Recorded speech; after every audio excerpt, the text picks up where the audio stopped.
La gravedad, una fuerza mágica a la que se le atribuye el poder de curvar cientos de toneladas de agua manteniéndola pegada a la superficie de una esfera, entre otras hazañas. Pero ¿qué no es mágico en el universo que nos rodea?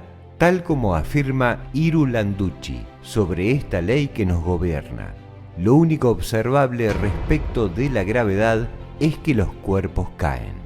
Su caída es, a su vez, lo único que se puede calcular, predecir y medir. Siglo XXI, año 2019, más allá que esto arrancó en el 2015, ¿por qué tanta gente, tanto profesional como de a pie, se suma a este movimiento a cuestionar tal vez lo incuestionable, como que la Tierra le daba la vuelta al Sol, ¿no? Hay un montón de cosas o hay un par de puntos que nosotros como ciudadanos de a pie nunca nos pusimos a pensar y otros todavía no teníamos la tecnología para comprobarlo y que te hacen dudar del modelo cosmológico de la teoría del Big Bang o del modelo heliocéntrico. La primera obviamente es la mecánica de fluidos, o sea, el agua siempre está a nivel, no hay manera de curvarse. Te van a intentar explicar a través de modelos gravitacionales, pero no te lo pueden demostrar. ¿A qué me refiero con esto? Si vas al colegio y terminaste la secundaria y no te interesa mucho la ciencia porque tu día a día te lleva para otro lado, te van a decir que el agua se queda pegada a la pelota, o sea, la parte externa de su contenedor, por la fuerza de gravedad que atrae todo hacia el centro. Eso fue descartado hace 100 años, porque jamás se pudo demostrar que la masa de un cuerpo atraiga la masa de otro, y menos que le orbite y se mantenga en equilibrio. Te lo asumen cuando te muestran los planetas, pero no te lo pueden demostrar. De hecho, el electromagnetismo sí es capaz de hacer eso, y el modelo actual que hoy se está planteando es un modelo electromagnético, como bien hablaba Tesla y otros científicos.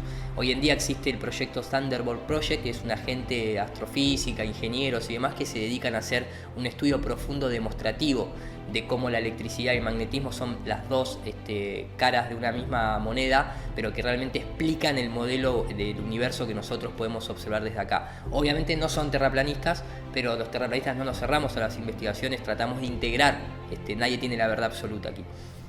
Entonces, no hay una fuerza que atraiga todo al centro. Eso es la teoría de Newton. El propio Newton dejó sus cartas escritas en la Universidad de Cambridge, en donde él mismo reniega y dice que jamás podría una persona educada e instruida creer en la fantasía de que la masa de un cuerpo atraiga la masa de otro simplemente por una acción a distancia, instantánea, espontánea, sin ningún agente intermediario.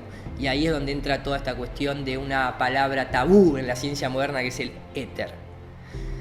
Si sos un poquito más instruido, te van a decir que la gravedad en realidad no es una fuerza, pero es la curvatura del tiempo y el espacio. Como si una tela, ¿no? Como cuando uno se sienta en el colchón de la cama y el control remoto cae hacia el hueco que genera el peso de tu cuerpo. Entonces ellos te dicen que hay que imaginarse que el espacio es una tela y la masa de un planeta o una estrella curva esa tela, y entonces los objetos que están cerca orbitándole en algún momento van a terminar chocando contra ese cuerpo. Algo que acá jamás tampoco se evidenció. Las órbitas de la Luna, los planetas y las estrellas se mantienen donde están, no, inalterable. Entonces, ¿cómo curvas el agua? Curvando el tiempo y el espacio, que es un concepto. Vamos a curvar el amor que me llega a mí, que yo mando acá el amor hacia la gente. Lo vamos a curvar. No se puede curvar el tiempo y el espacio porque es un concepto. La fuerza de gravedad jamás fue demostrada. Lo que sí se hace con la gravedad es utilizar lo único evidenciable. Suelta un objeto, cae hacia abajo a una determinada velocidad. Y yo puedo utilizar eso para hacer un montón de predicciones. Simplemente, no tiene nada que ver con el espacio exterior. De hecho, el terraplanismo aboga más por una combinación del principio de Arquímedes, que si sos más denso del medio en que te encontrás, vas a irte hacia abajo o hacia arriba, por eso un globo de helio, la gravedad no lo atrae hacia el centro de la Tierra. Y unido a que la orientación, por qué arriba o abajo, eso es un concepto humano. Podríamos hablar de que la Tierra tiene un potencial negativo, el cielo tiene un potencial positivo, se conduce electricidad, se puede ver en las tormentas. Entonces, si tenés una carga eléctrica o un potencial de carga eléctrica negativo o positivo, te autoorientás. Simplemente de esa forma se puede explicar de manera resumida. Hasta el día de hoy, no existe ningún experimento que demuestre que dos cuerpos sin fuerza magnética se atraigan. Los dudosos resultados del experimento de Cavendish, considerado una prueba definitiva, no ha podido demostrar a pequeña escala que dos objetos sean atraídos entre sí. Según Newton, la gravedad es la fuerza que posee un cuerpo para atraer a otros hacia su centro de masa. Según Einstein, se trata de la propiedad que posee la masa para curvar el tiempo y el espacio a su alrededor. ¿Qué modelo nos rige entonces? Pero por otro lado, se encuentra el principio de Arquímedes, un postulado acerca de la densidad de los fluidos y los sólidos que ha encendido una luz en el análisis de lo que conocemos como fuerza gravitatoria. Quizá la gravedad no se trate de una atracción, sino de una presión. Es sabido que la presión atmosférica es la fuerza de empuje que ejerce hacia abajo la atmósfera. Basándonos en un sencillo experimento con fluidos, podemos notar cómo cada uno de ellos, de acuerdo a su densidad, se posiciona en un lugar determinado, siempre por encima de uno de mayor densidad y por debajo de otro menos denso. El tipo de fluido y su temperatura son factores determinantes para que un elemento ascienda o descienda. El helio o el aire caliente poseen flotabilidad, suben por sobre el resto de los gases que conforman la atmósfera, mientras que el aire frío o el hexafluoruro de azufre descienden. El agua en estado líquido es más densa que los gases, por lo cual se autonivela por debajo, pero arrojados a ella otros fluidos o sólidos también se nivelan según su densidad. Una piedra pómez flota en el agua, pero no flota en el aire, queda entre medio. Durante una de sus expediciones, el submarinista Mike DeGruy logró registrar un denso fluido que corre como agua en el fondo del océano, una especie de líquido impenetrable. One of the strangest places on the ocean's floor was only just discovered in the 1990s.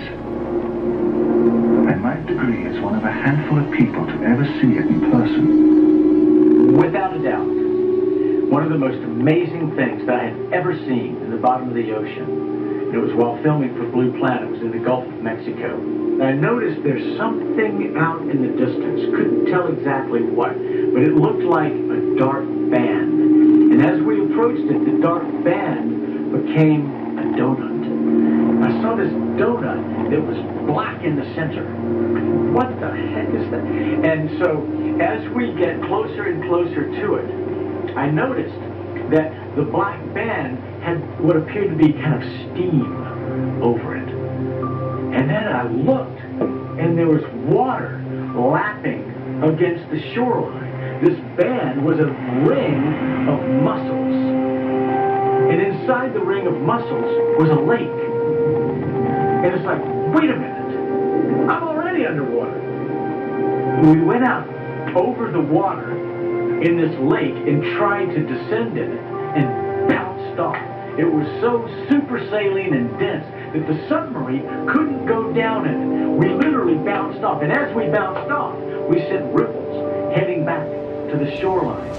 Es posible que lo que conocemos como gravedad no sea otra cosa que la autonivelación de los elementos según su densidad. Los números no dan y no cuadran. Eso es un hecho.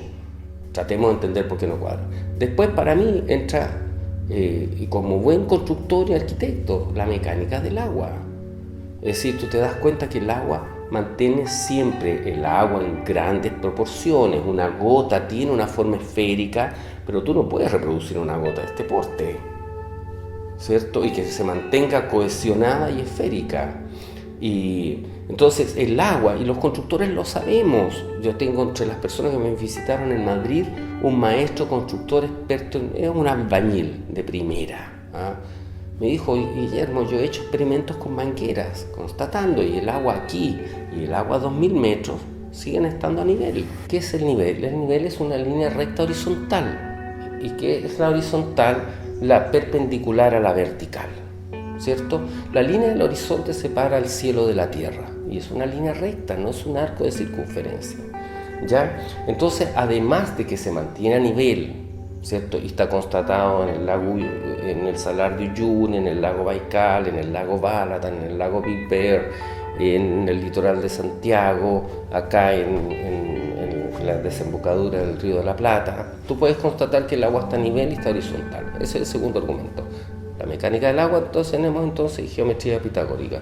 Tercer argumento, la línea del horizonte. La línea del horizonte permanece a la altura del ojo del observador independientemente de la altitud a la que éste se encuentre. A nivel de la playa no te parece lo más lógico, tú te pones a nivel de la playa y la línea del horizonte está a la altura de tus ojos, no está a la altura de tus pies. Sube, porque así funciona la perspectiva en el punto de fuga. Eso tú lo puedes experimentar si tú te paras después, vas a darte cuenta que la línea del horizonte subió contigo.